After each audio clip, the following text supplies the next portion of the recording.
안녕하세요 여러분, 고본다입니다. 오늘의 책은 이렇게 푹푹 찌는 여름에 어울리는 제목의 책입니다.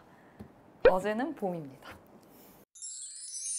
현대문학에서 나오는 핀 시리즈의 책인데, 핀 시리즈가 뭐냐면 한국 순문학의 젊은 변화를 시도한 그런 책인데, 그래서 그 현대문학 잡지의 창작 지면을 늘려서 현대적인 작가들의 작품을 싣고 그걸 단행본으로 출간하는, 또 요즘 추세에 맞게 시도 소설도 분량이 좀 작게 나오는 그런 책이에요. 그래서 이 책도 그렇고 중편 아니면 경장편 정도의 책입니다. 이 핀 시리즈 책들이 시도 그렇고 되게 표지가 되게 다 예뻐요. 그리고 이렇게 작고 되게 가벼워요. 들고 다니기 좋은, 아마 이 한국 순문학을 좀 가까이 하게 하려는 취지의 의도가 아닌가 싶습니다. 매월 출간되고 있어서 아마 이 영상 올릴 때 한 36번째 책이 나왔을 거예요. 이 책은 그 중에서도 12번째 소설입니다.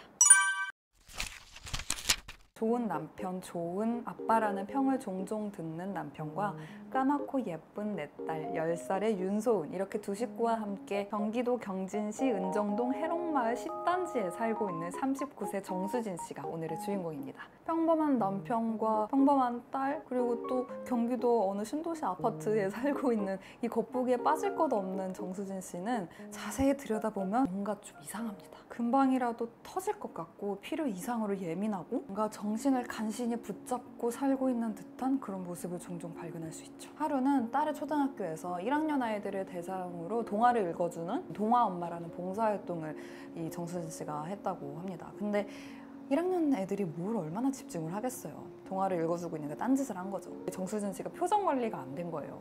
그걸 아이들이 눈치를 채고, 야 누구 엄마야? 윤서원 엄마잖아. 이렇게 속삭인 거예요. 그걸 듣고 정수진 씨가 이렇게 얘기합니다. 나는 참았다. 뒤에서 수군대는 걸 나는 원래 잘 못 참지만 참았다.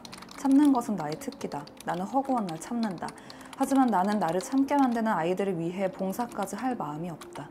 나는 나의 책임과 의무를 이행하는 것만으로도 이미 너덜너덜하다. 아이들을 대상으로 이렇게까지 진심으로 화를 내리릴까? 어떤 사람의 눈에는 뭐든지 다 비밀스럽게 보이는 건지 놀이터에서 그냥 통화를 하고 있는 남자만 보고서도 이런 얘기를 합니다. 몇 주 전부터 비슷한 시간대에 공원에 나오는 남자가 있었다. 그는 항상 유치원생으로 보이는 딸아이를 데리고 나왔다. 아이를 그네에 태운 뒤 남자는 한참 떨어진 벤치에 가서 전화통화를 했다. 어떤 날은 주둥이에 꿀을 바른 것 같은 표정이었다. 내연녀가 확실했다. 직장 동료일까? 초등학교 동창일까? 동호회 회원일까? 그중 가장 떼어내기 힘든 건 직장년이라고 했다. 육아 카페에 가면 차고 넘치는 얘기들이었다. 몸이 피곤하고 스트레스가 극에 달한 날이면 나는 그곳에 들어가 댓글을 달았다. 그런 새끼랑은 당장 이혼을 하라고 부추겼고 몇 놈을 한날 한시에 직장에서 매장시켜야 한다며 욕을 했다. 이렇게 피곤하게 사는 정수진 씨한테는 사실 주부 말고도 또 다른 정체성이 있습니다. 바로 소설가라는 건데요. 근데 사실 소설가라고 하기에도 약간 애매한 게 10년 전에 등단만 한, 데뷔만 한 무명 소설가이기 때문이죠. 다만 단 한 편의 장편 소설을 10년째 쓰고 있는 중이죠. 근데 그러다 보니까 나름대로 이 육체와 정신적 에너지를 쏟고 있는 게 있는 거잖아요. 그러니까 정수진 씨 내면에는 자책으로 가득한 소설가가, 정수진 씨 외부에는 살림도 육아도 제대로 하지 않는 주부로서 존재하고 있는 거죠. 그 정도 했으면 이제 그만둘 법도 한데 소설을 다 끝내지도 그렇다고 그만두지도 못하고 있는 이유는 도대체 뭘까요? 나는 10년째 병에 걸려 있었다. 청탁을 받지 못하는 등단 작가라는 저주에, 아무도 나를 알아주지 않는다는 울분에, 장편 소설만 당선되면 이 모든 게 한 방에 해결될 수 있으리라는 희망 고문에, 그리고 양주에. 때때로 양주에 간다. 서울 외곽 순환고속도로를 타면 1시간도 안 걸리는 양주 어느 마을에는 가족 단톡방의 대장인 내 엄마가 살고 있다. 그리고 나는 겁도 없이 양주를 배경으로 한 소설을 쓰고 있다. 주인공 정수진 씨는 사실 16년 전에 자신에게 있었던 일을 소설로 쓰고 있습니다. 근데 그 일이 뭔지는 정확하게 알려주지 않고 힌트만 주고 있어요. 그리고 심지어 처음에 경찰한테 자문을 구하는 얘기라고 했잖아요. 아마도 범죄와 관련이 있을 것 같기도 합니다. 저 선생님, 전과가 있는 사람은 폴리스만 못하나요? 교실에 있던 엄마들이 일순 동작을 멈추고 나한테로 고개를 돌렸다. 소은 엄마 귀엽게 왜 그래? 자기 전과 있어? 나는 가벼운 농담을 들은 듯 살짝 웃었다. 전과라니 그럴 리가. 나는 죄는 있어도 전과는 없었다. 그래서 그 16년 전의 일이 뭔지는 모르겠지만 이 사람한테 하여간에 뭔가 큰일이 있구나 라는 것만 짐작할 수 있게 합니다. 그러니까 이 소설 쓰기라는 포장을 덮고 정수진 씨는 자기에게 있었던 그 어떤 일을 자기 언어로 정리하는 일을 지금까지 하고 있는 것 같아요. 그래서 이 주인공이 10년째 소설을 쓰고 있다는 건 소설을 못 쓰는 것의 문제가 아니라 그 사건을 마주할 수 있느냐 없느냐의 문제인 것 같은데, 제가 봤을 때 이 주인공은 이 문제를 마주할 생각도 마주할 자신도 없어 보입니다. 아마 15년, 20년이 지나도 쓰지 못할 거예요. 그 사람이 어떤 큰 일을 극복하는데 가장 어려운 이유가 그거 익숙해졌기 때문인 것 같거든요. 그 주저앉은 상태를 나의 상태라고 그냥 인식하고 거기에 적응해 버리는 거. 그래서 과거 어느 사건 이후로 인생이 한 발짝도 앞으로 가지 못한, 다음 스텝을 밟지 못한 어떤 트라우마에 갇힌 인생이 되게 잘 표현되어 있습니다. 제가 이 책이 인상 깊고 좋았던 이유라고 한다면 바로 그것 때문인데요. 이 정수진 씨의 예민하면서도 지긋지긋한 일상의 끈적함이 되게 잘 표현되어 있어요. 그래서 살아있지만 죽어있다는 건 이런 걸까? 라는 생각이 들게 만듭니다. 아무튼 이렇게 무언가에 무겁게 짓눌려 있는 정수진 씨, 죽음의 소설 쓰기를 하고 있는 와중에도 뜻밖의 감정이 찾아옵니다. 얘기가 이제 막 시작인 걸 경찰관도 알고 있었다.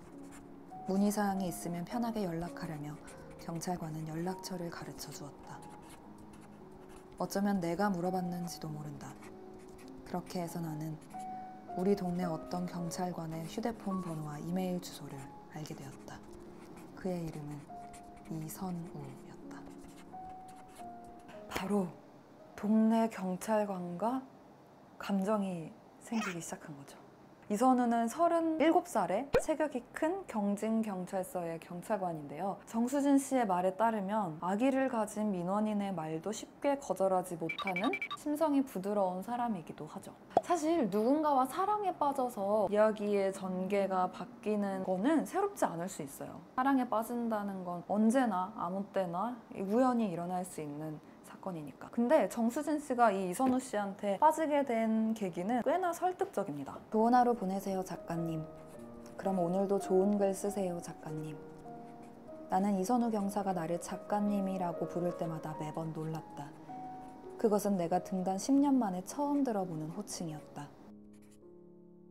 또한 나는 이선우의 스쳐가는 표정 속에서 그에게 연락을 하는 것도 연락을 하지 않는 것도 모두 내 손에 달려있다는 걸 알게 되었다. 작가는 경찰관한테 물을 게 많지만 경찰관은 작가한테 물을 게 없으니까. 정수진 씨 혼자만의 정체성을 불러준 거죠. 그리고 항상 집안일과 육아라는 그 굴레 속에서 반복적이고 수동적인 일을 해내는 것만 해오다가 뭔가 자기에게 주도권이 생긴 일을 마주한 것 같아요. 그러니까 정수진 씨는 이선우를 만나면서 자기가 살아있다는 것을, 생동감을 느낀 게 아닌가 싶습니다. 둘의 관계 발전도 여느 썸 타는 그것과 별반 다를 게 없습니다. 처음에는 정말 그 소설에 필요한 자문을 구하기 위해서 연락만 왔다 갔다 하다가 어느 순간 연락을 기다리고 있는 나 자신을 발견하고 연락을 주고받으면 뭘 하겠어요?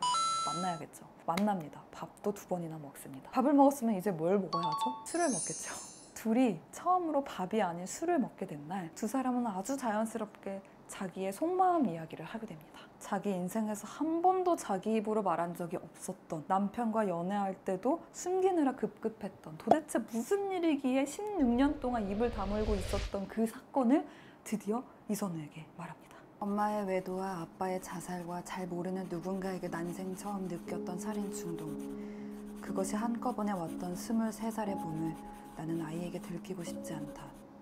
예전에 남편을 사랑했을 때, 윤지욱의 아내가 되고 싶었을 때 나는 내 23살을 철저히 감췄다.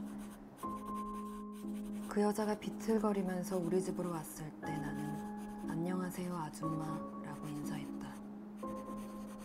그 여자는 내 얼굴을 훑어보더니 대뜸 어떤 아저씨를 아느냐고 물었다.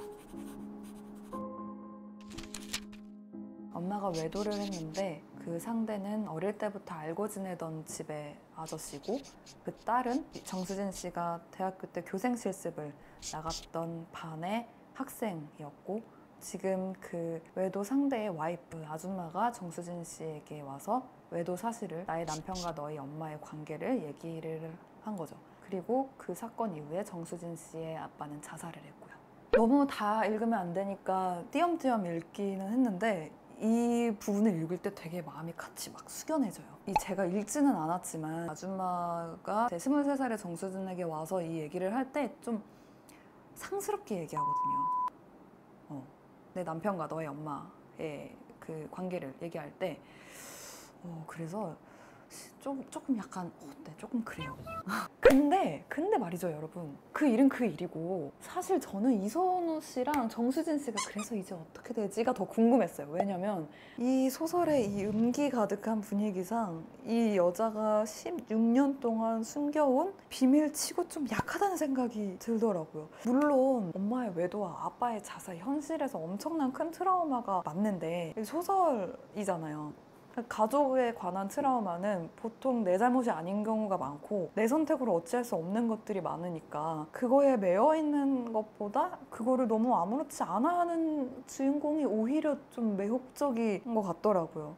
그래서 이 정도로 끝날 것 같지가 않았는데 해서 약간 아쉬웠거든요. 그래서 밝혀진 이 비밀이 그렇게까지 충격적이지가 않아서 이제 둘이 잘 되려나? 가 더 집중이 됐거든요. 했는데 바로 다음 날 이선우가 정수진을 피하기 시작하는 거예요. 서로 더 알게 되면 좋은 거 아닌가요? 세상에 둘도 없는 관계가 돼야 되는 거 아닌가? 라는 생각을 했는데 이렇게 끝나면 또 제가 이 소설을 소개하고 싶지가 않았겠죠. 이선우의 연락을 기다리면서 미쳐가던 정수진 씨는 이선우와의 모든 주고받은 연락들을 전부 삭제하고 엄마와 16년 전 과거가 있는 양주로 떠납니다. 그리고 거기서 정말 정수진 씨가 숨겨왔던 치명적인 비밀이 드러나죠. 나는 양주여고 졸업 앨범을 꺼냈다. 내 졸업 앨범이 아니라 내가 교생 실습을 한 다음 해의 졸업 앨범. 일부러 구해놓았던 앨범. 그러니까 그 여자의 딸이 졸업한 해의 앨범을 꺼냈다. 나는 그 애가 지금 어디에 사는지 어떤 일을 하는지 모른다. 하지만 매일 자신의 엄마 생각을 하고 있을 거라는 건 안다. 16년이 지났지만 여전히 현재형으로 살아있다는 흔적도 없고 죽었다는 증거도 없고 그러니 어쩌지도 못하고 살고 있을 것이다. 경찰청 실종자 데이터베이스에 가족 이름을 올린 사람으로 살고 있을 것이다. 아까 아줌마가 찾아와서 엄마의 외도를 얘기했다고 할 때 엄마의 외도와 아빠의 자살과 처음 느끼는 살인 충동이라고 했잖아요. 그 살인 충동이 당연히 그냥 표현인 줄 알았지. 근데 이게 더 재밌는 거는 제가 책을 일부만 읽어야 하기 때문에 이렇게 애매하게 말하는 게 아니라 책을 전체를 읽어봐도 어디에도 정수진 씨가 그래서 정확하게 무슨 일을 한 건지가 나오지를 않아요. 이 책의 그 뿌리가 되는 그 사건을 이렇게 짐작해만 할 수 있도록 써놨습니다. 뭐 경찰이 어쩌고 실종자가 어쩌고 뭐 이러면서. 그러니까 이선우의 입장에서는 정수진 씨와 깊은 관계가 된다는 게 그냥 단순히 도덕적인 문제를 넘어서서 내가 경찰인데 자신의 과거의 범죄 얘기를 한 건 거예요. 그러니까 둘이 잘 안 된 게 뭔가 좀 해소가 되더라고요. 어떻게 하겠어, 이제 좋아졌는데. 신고할 것도 아니고. 이제 어떻게 되는 걸까요? 미혼의 남정에게 자신의 비밀도 밝히고 마음도 밝힌 후에는 소설이 어떤 식으로 끝이 나면 좋을까요? 둘은 끝에 가서는 과연 잘 될까요? 정수진 씨는 쓰고 있던 소설을 완성할 수 있을까요? 양주에 다녀온 후에도 큰 사건이 하나 있어서 전부 다 말할 수는 없지만 제가 생각하는 이 소설의 결말은 말해도 될 것 같습니다. 이 소설에서 이선우와의 관계를 두드러지게 말했지만 결국 중요한 건 소설의 시작에서부터 끝까지 이 주인공이 자신의 트라우마를 대하는 태도가 어떻게 달라지냐가 더 중요한 것 같거든요. 그런 관점에서 봤을 때 이선우가 남자건 뭐건 간에 어쨌든 남에게 그 일을 처음으로 털어놨다는 것, 그것만으로도 그 트라우마에서 한 발짝 나온 게 아닐까. 그때부터 소설은 완성되고 있었던 게 아닌가 싶습니다. 오늘의 이야기는 여기까지입니다. 읽고 싶은 문장들이 진짜 많았는데 책 속에서 읽혀야 빛나는 문장들이어서 그런 부분들은 좀 피하기도 했어요. 어떤 문장들인지 그리고 정수진 씨가 양주에 다녀와서는 무슨 일이 벌어질지 궁금하신 분들은 꼭 책을 통해 확인하시기 바랍니다. 그럼 다음 이야기에서 또 만나요. 안녕!